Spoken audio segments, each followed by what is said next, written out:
Людмила Коваль, я ученица ступени, безгранично благодарна вам за труд, умение, работаю, участвовала на практике Золотой Будда, делаю практики, сажусь в зеркало, бутылку врагов, по практике обнимаюсь и танцую, у меня ничего не получается. Они как ненавидели, так и ненавидят меня, говорят гадости, врут. Пожалуйста, подскажите, что мне еще делать?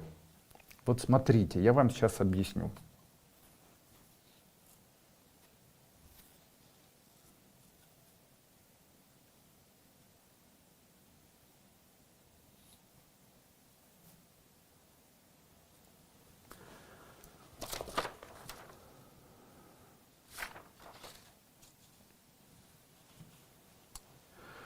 В тот момент, когда человек, вот еще раз, в тот момент, когда человек считает, что он должен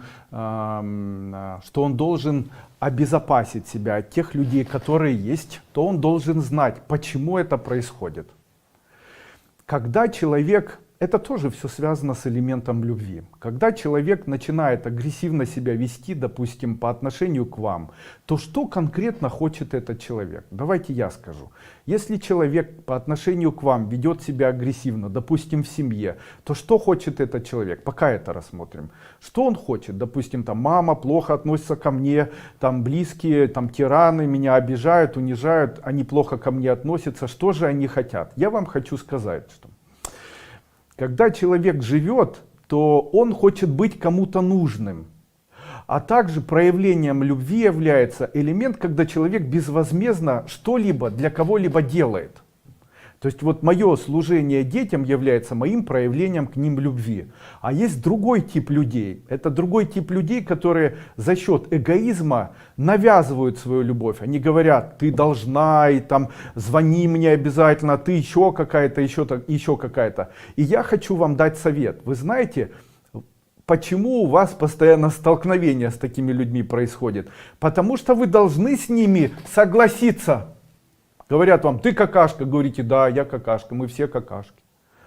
Не берите, не верьте этим людям. Говорите то, чему я вас научу. Допустим, вам человек говорит, вы какашки, там, негодяи, там, как ты себя ведешь с мужем, ты там такая. И вы говорите, да, да, каюсь, да, я очень часто такая, но я искренне стараюсь измениться. Я буду все делать для вас, мама, чтобы измениться на 100% и быть такой, какой вы в меня видите или какой вы хотите. А вообще я вас очень ценю, и ваше каждое слово ценю, потому что оно дорогое для меня. И вообще я для вас приготовила вот подарочек, напекла вам мантов в вашу Божью душу, мать.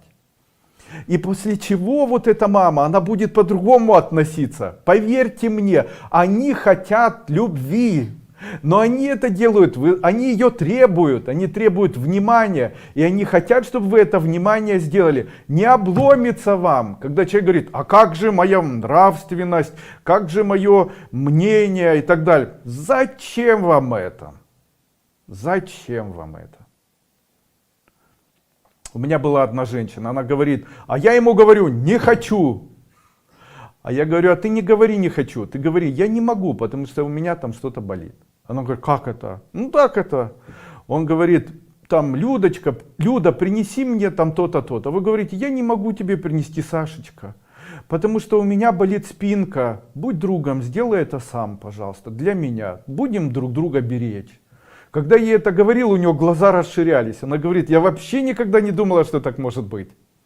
Я говорю, ну а вы начните.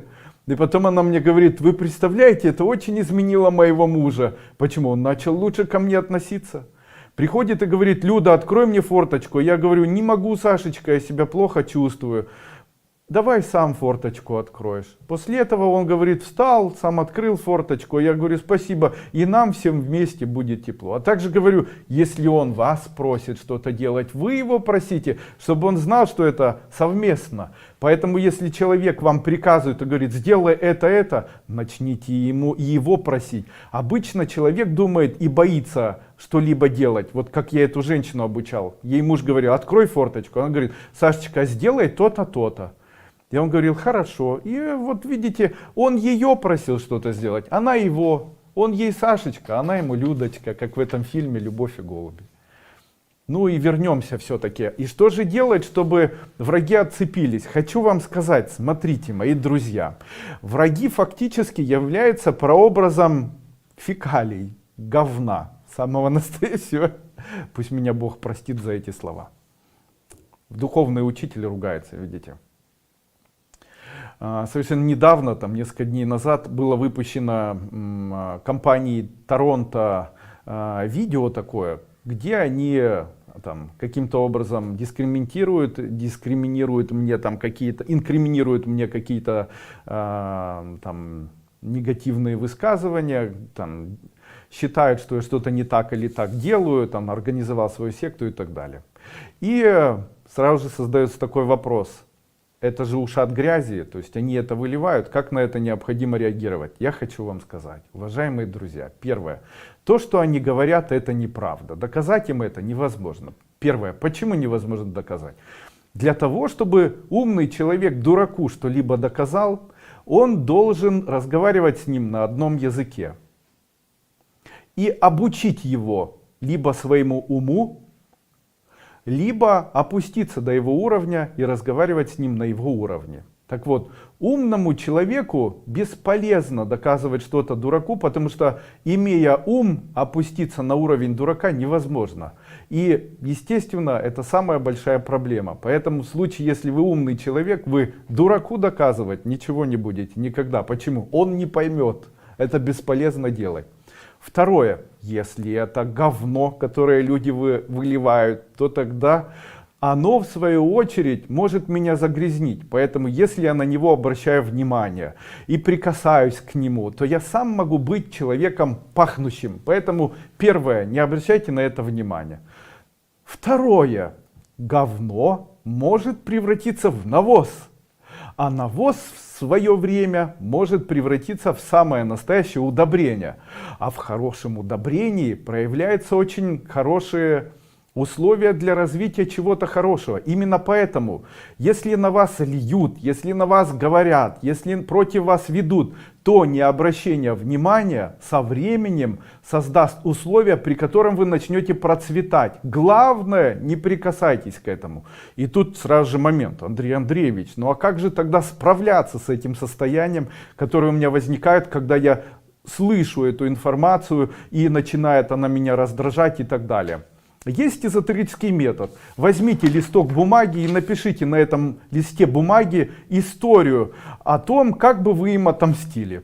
Говорю это серьезно, потому что это исключительно психическая проблема, исключительно психологическая. И накапливать в себе вот такую гадость не нужно. Вам необходимо написать статью. Вот, допустим, взяли лист бумаги и напишите статью. Допустим, там есть люди, которые против вас что-то плохое говорят. А вы напишите статью для себя на листе бумаги, допустим, почему вы считаете, что они негодяи и не должны этого делать, потому что они там, и начните писать это, и после этого придумайте, как бы вы хотели этим людям отомстить. Написанное намерение на бумаге сложите и положите где-нибудь. Теперь это будет являться письменным договором между их злом и вашей нейроидеей. Данная нейроидея, которая написана у вас на бумаге, создаст условия, поверьте мне, при котором они больше никогда в своей жизни не захотят делать вам ничего плохого. Это удивительный такой метод, поверьте мне, он 100% работает. И следующее. Задайте себе вопрос. Если вам рассказывают о том, как плохо к вам относится кто-либо на рынке, тогда спросите у того человека, кто вам это рассказывает, для чего он это делает, какую он цель преследует, зачем вам это знать. Жили бы вы себе и ничего ни о ком бы не знали. Кто этот человек? Как пел в свое время, а тот, кто крикнул из ветвей, жираф большой, ему виднее. Помните, в этой песне говорится, что а кто же виноват? Вот тот, кто кричал, тот и виноват. Так что был прав Владимир Высоцкий, когда говорил, что жираф-то ни в чем не виноват, а вот тот, кто попугай, больше всех виноват. Именно поэтому тот человек, который говорит вам о чем-то плохом на рынке и доносит чужие слова для вас, он и является тем попугаем, которого необходимо от себя отставить как можно дальше и больше не заморачиваться. Ну и теперь вы знаете, как к этому всему можно относиться.